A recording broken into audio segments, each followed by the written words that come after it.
पुरुषोत्तमम्। आज हम 341वें सत्संग ऋत्विक सम्मेलन में परम पूज्य पाद श्री श्री आचार्य देव के आशीर्वचन के कियदंश पाठ करेंगे।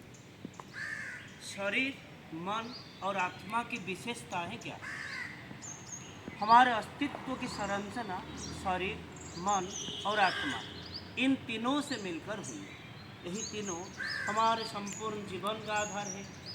जब हमारा जन्म होता है उसी एक क्षण में एक ही क्रम में इन तीनों का समावेश होता है, किंतु जैसे जैसे समय आगे बढ़ता है वे तीनों मानो उस एक क्रम से विचलित होकर अलग अलग दिशाओं में बिखरने लगते हैं। ये शरीर क्या करता है? वह भोजन आदि का संग्रह करके अपने पोषण में लग जाता है। और इस शरीर का स्वभाव कैसा है?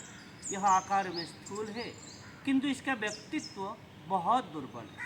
मन जो चाहता है शरीर उसी के अनुसार आचरण करता है। इसीलिए शरीर सदैव इष्टार्थ परायणता के आग्रह वाला नहीं होता और मन वो कभी एकाग्र नहीं होता है। तो कभी ऐसा प्रतीत होता है कि वह हर समय डगमगाता रहता है। अपने चारों ओर जो कुछ देखता है, सुनता है और समझता है, उन्हीं के आधार पर उसका विस्तार होता है। उसके अनेक प्रकार के आहार जो अपने वातावरण से बटोर कर लाता है और उसी का विभिन्न दिशाओं से संचालित करते हैं और अनेक प्रकार से भ्रमित भी करते हैं। और सबसे अंत में आता है आत्मा।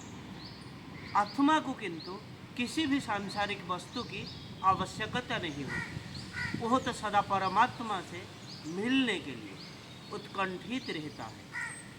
जैसे तालाब से यदि एक घड़े में पानी भर लिया जाए तो तालाब का एक पानी और घड़े का पानी अलग दिखाई देने पर भी वास्तव में एक ही होते हैं। और उसी प्रकार इस शरीर के माध्यम से पृथक प्रतीत होने वाली आत्मा भी वास्तव में परमात्मा ही है और कुछ नहीं। जिस प्रकार घड़े का पानी अंततः उसी तालाब में लौट जाना चाहता है, उसी प्रकार हमारी आत्मा भी उस परमात्मा में ही समाहित होना चाहता है। उसका कोई वर्ण नहीं, कोई वंश नहीं, कोई जाति नहीं। उसने दीक्षा की आवश्यकता है, उसे ना शिक्षा की और न ही किसी अन्य वस्तु की। वह जन्म, जरा और मृत्यु के अधीन नहीं है। यह शरीर नष्ट हो जाने पर वह किसी नए शरीर में स्थान ग्रहण कर लेगी। वह चिर निर्विकार, चिर निश्चल और चिर निरंतर भी है।